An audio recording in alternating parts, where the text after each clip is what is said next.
Jodi, nous pourrons apprendre premier verbe nous en portugais. C'est verbe ser. OK?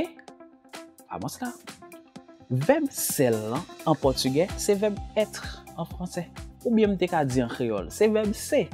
Nous connaissons que en créole, l'on parle créole, on conjugue verbe ser en créole. Ou dit moi c'est, ou c'est, lycée, lycée, nous c'est, yo c'est.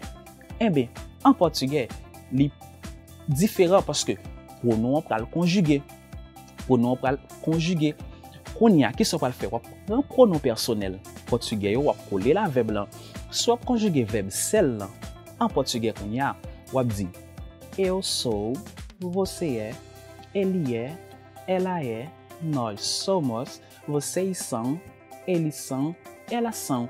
Konya, moi invité ou vin tan de brésilien pour nous savoir comment yo conjuguer verbe ser là au présent. Vamos lá. Eu sou, você é, ele é, ela é, nós somos, vocês são, eles são, elas são. Moi souhaite nous toute la terre mes vidéos ça.